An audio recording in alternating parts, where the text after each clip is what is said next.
because I forgot until almost the end of my previous video to mention where I went, my second stop was at Big Planet Comics on U Street in DC. So, free comic book day, first Saturday of every May. And it's a great time to support local businesses. Now, obviously, I'd love to support local businesses more often. To be honest, there is not a comic book shop that is particularly easy for me to get to. And also being honest, as I mentioned in a video I recorded for Phantom Comics, for my Phantom Comics visit, I am not really actively following any comic series at this time. I don't want to say that I am out of reading comics, but I am not particularly invested in contemporary comics for various reasons. Largely, it was very easy for me to follow them while I was working at a bookstore and could buy new volumes of trade paperbacks when they came out. It was also easy for me to follow them when I was hanging out with people who were reading them and frequently going to comic shops and things like that. But I'm not really doing that at this time, and my interests have sort of slid over to some of my other hobbies.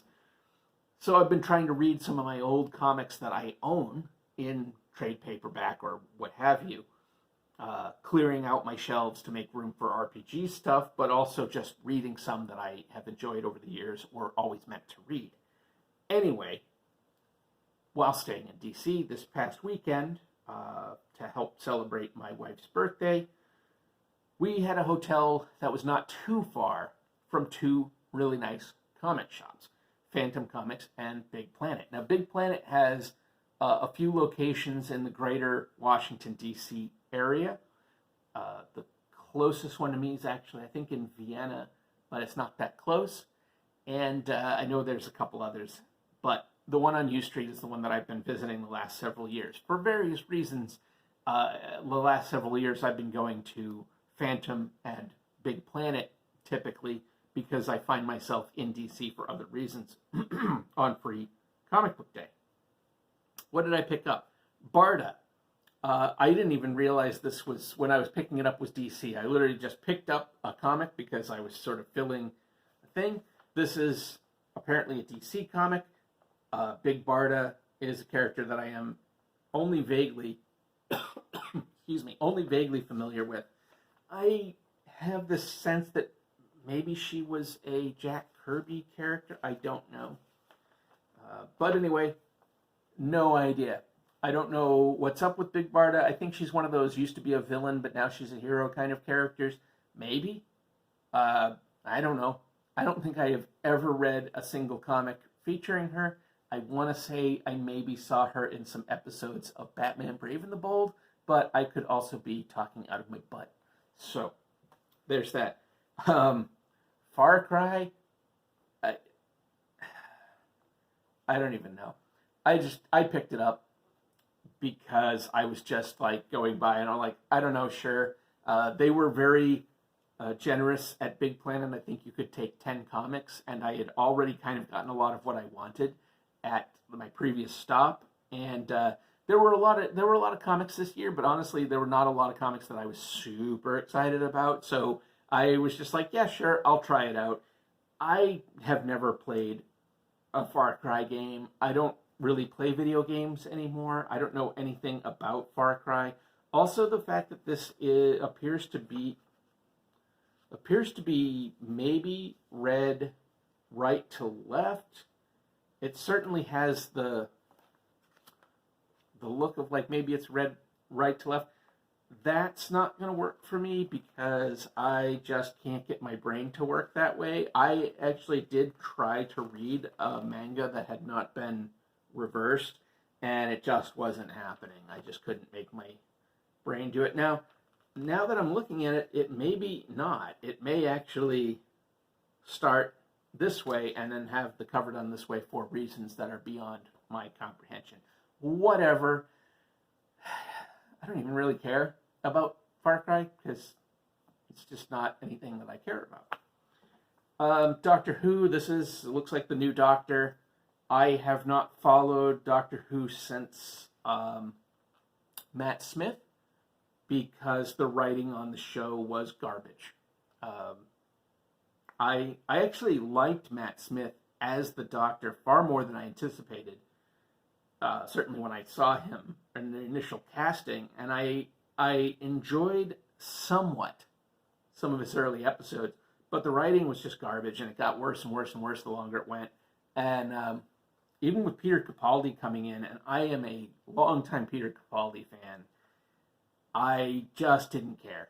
And I've not watched any of the episodes with him. I haven't seen, was it Jodie Comer, I think, that came after him? And I haven't obviously watched any of the new episodes yet. So we'll see. And now I'm hearing that, what is it, Russell T. Davies came back, and he was okay. I mean, there's problems at the core, I think, of the new Doctor Who that I think maybe came from Davis, but it was really when Donald Moffat, I think that was his name, took over as head writer, that the show turned to absolute garbage. And now I've heard not only that Russell T. Davies is back, but that maybe Moffat is coming back, and that seems insane to me. But what are you going to do? You know, not everything is for everybody, and I think maybe the new Doctor Who is not for me. But that doesn't mean it won't work in comics, especially because this is probably not written by either Russell T. Davies or Donald Moffat. No, it's not. It's written by Dan Waters. I don't know who that is, but we'll see. I love the concept of Doctor Who. I was a big fan of the old series. Absolutely fell in love with the show when I first saw it as a kid. And just been a big fan for a long time. So it is always a little disappointing how I really don't like the way the show went. And that's true of the later classic era, too. I said when I rewatched all of the series that a lot of the contemporary show's problems can find their roots in the last few series from the original show. The somewhat in the Colin Baker era, but really in the Sylvester McCoy era, a lot of the problems that the new show has feel like they have their origin in those Sylvester McCoy stories. Asterix.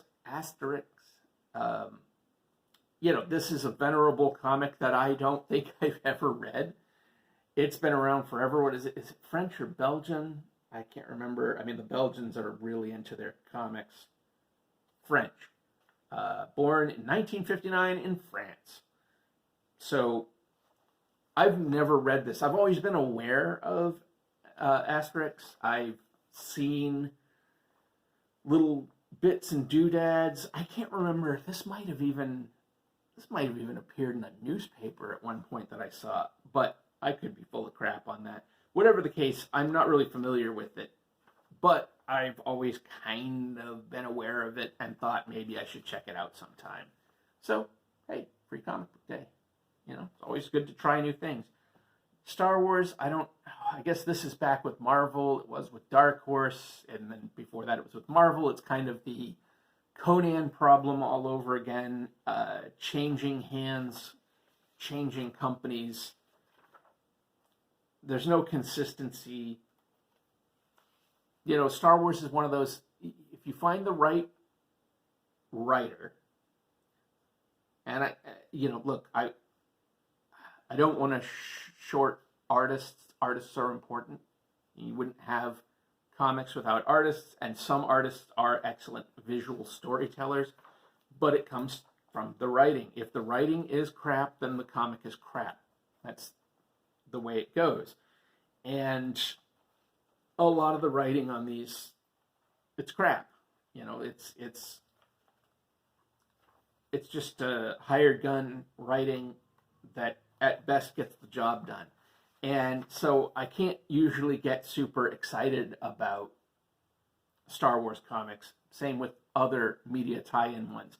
Even though sometimes I think these are amazing sandboxes to play in, and if you have a writer who is passionate about it, you can get amazing stories out of this. And I have read some Star Wars comics that I have really liked. I've read some Star Trek comics that I've really liked. I have read some Conan comics that I have loved. but I've also been burned on a lot of them because there's a lot of just crap.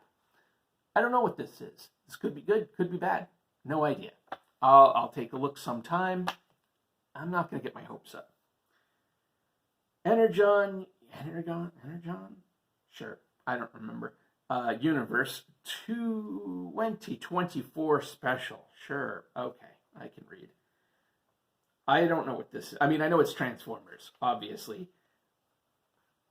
I mentioned in my Phantom Comics thing, oh gosh, this is like G.I. Joe in here too, because that's a villain from when G.I. Joe started jumping the shark and going real silly.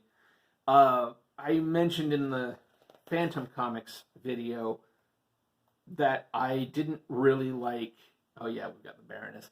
I didn't like He-Man or Thundercats or any of that. And I didn't like the Transformers. I didn't like them at all, really. And I wasn't into the toys. I didn't like the cartoon. Of the advertisements for toys that were then, billed as cartoons, the ones that I liked, it was G.I. Joe. And I actually really did enjoy the animated Teenage Mutant Ninja Turtles from the 80s. Those were the two toy commercial series that I really enjoyed. I didn't like most of the rest of them. So, I did like some of the weird, obscure ones, I will admit. Was the one, I think, called like Sky Raiders or Air Raiders or something like that, with all the cables, and they would like go around, and they would fly around on zip lines, essentially. I actually enjoyed that show. I think that maybe made it a season or a short film or something. And then, Visionaries. I really enjoyed Visionaries. So some of the other toy commercials, but they were like some of the less successful ones. Of the big ones that people remember, G.I. Joe, Teenage Mutant Ninja Turtles, the Valiants. Give them something. Valiant Comics keeps trying, and good for them. I got on board when Valiant came back, I don't know, like 15 years ago, something like that. And I really tried. I liked some of what they were doing. I really did. But a lot of what they were doing was crap. Or, let me just be more generous. A lot of what they were doing was just not for me. I'll put it that way. I liked some of it, and I liked some of it a lot. But a lot of it I didn't like. And I really don't like this character, Ninjak. And I feel like Ninjak kept showing up in everything. I didn't go in for Bloodshot. I think that was his name. And then they did that terrible Vin Diesel movie. But I thought the comic wasn't very good. So, I wasn't going to be into that. I wanted so much to be into this guy. I think it is Manowar, I think was his name. Because it was like Cary Nord doing the art. And I really like Cary Nord. I think he left Conan so that he could work on it. But like Cary Nord on Conan, it became really spotty, and then I think he left the comic almost immediately because he couldn't, seemingly, I'm an outsider, I don't know, and I don't follow the news, but I don't think he could keep up with the schedule. But whatever, it just didn't click with me, and I wanted to like it, and I really, really did not. So anyway, hats off to them. Keep going. We'll see if maybe something comes of it. And then, because you should always buy something when you're at Free Comic Book Day or Free RPG Day, which is coming up in June. Support local businesses. That's what it's all about. I did pick up this. This is actually a local comic creator. I believe the person at the store said they used to work at Big Planet, so that's cool. This is the Burning Wanderer, Chapter 2. I didn't see Chapter 1, so I don't know. I like some cool black and white art. It's very, it's got that real indie comic vibe. This feels like, and I don't mean this in a disparaging way. I actually mean this sort of in a positive way. This feels like an indie comic. Just looking at it, feels like an indie comic from the 90s with this kind of like heavy dark. This is like when Vampire the Masquerade, the RPG, was really hot. You know, you had a lot of these kind of things. And what were some of the that there was like Grendel. I wanted to say Beowulf, but no, it was Grendel and The Crow, and a lot of those kind of like scratchy black and white art things. This has that kind of vibe. So, you know, hey, cool. I'll check it out. No idea on it, but I figured support local if you can. And then I picked up Rat Queens because I've been in a real, with Dungeon Crawl Classics and some other games. It's so weird because fantasy just really isn't generally my genre, but lately I've been in a real fantasy kick for a while now. And Rat Queens got a lot of praise when it first came out. Now, that said, it got a lot of praise from people who were also praising other comics I really, really disliked. A prime example would be like Saga, which I know people love Saga, and again, you do you, love what you love. There's nothing but respect for me on picking your things and being into them. That's great, but I hated that comic. Could not stand reading it. And I remember being so angry because they introduced a character I actually liked. It was the only character that I liked. And I think I made it 2 trades, maybe 3 trades in. And the only character introduced in the entire effing thing that I liked, and they killed that character off fairly quickly. So yeah, I really disliked Saga. Anyway, we'll hope that I'll enjoy Rat Queens more. And this is, from what I understand, kind of classic fantasy, you know, your sort of D&D fantasy, but with a more comic kind of bent to it. So, you know, cool, groovy, that's fine. I'm not always a big fan of comedy mixed in my fantasy, but sure, whatever. And, oh yes, it says fantasy mature humor. So, I don't think this is going to show up at all. No, not really. Anyway, you know, if I like it, I'll do maybe a little video review or something, but we'll see when I get to it. All right, so that was my free comic book day haul from Big Planet in DC, and the previous video from Phantom Comics, also in DC. Hopefully you can check out Free Comic Book Day next year. Again, it is the first Saturday in May every year. And it's a great time to get out and celebrate comics, but also celebrate local businesses. Some businesses go all out. And I will say that both Phantom and Big Planet this year, it looked like, and I don't have any ins at all, but it certainly looked like one of the busiest free comic book days I've been to in years, in spite of the fact that it was really crappy weather and so people were waiting outside in the rain.